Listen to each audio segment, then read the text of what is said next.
fizioterapeuta Saša Lesjaka, gospodina Željka Vukšića i povjerenika za sigurnost Nenada Mesarića. Isto tako cijelu upravu nogometnog kluba Nedelišće na čelu sa dugogodišnjim predsjednikom Ivicom Mihalićem.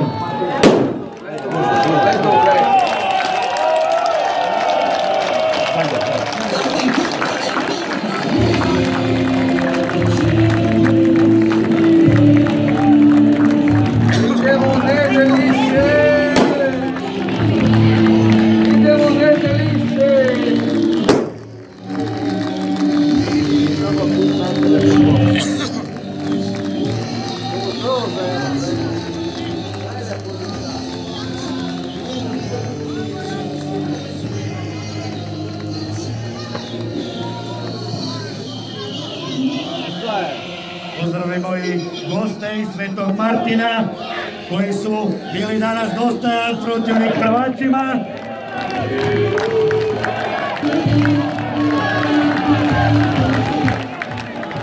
A poglavito nogometaše Nedelišća koji zasluženo drugu godinu za redom nose titulu u vitrine nogometnog kluba Nedelišće.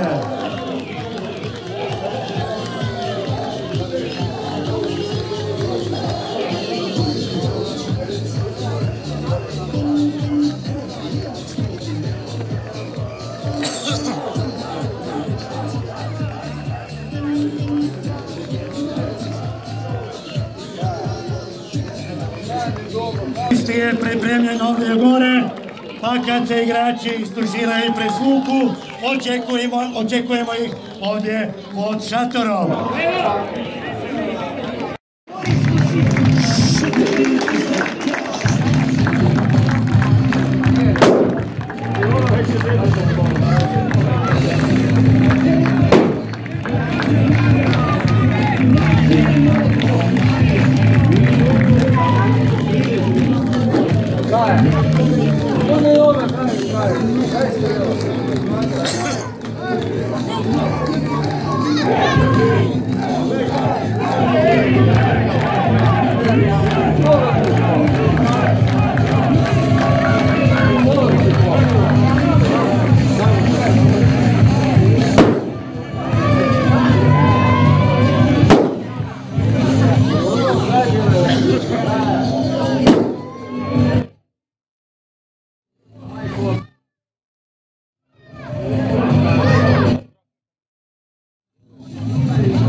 Ajde, dečke, obu prvi. Čitaj kaj piše.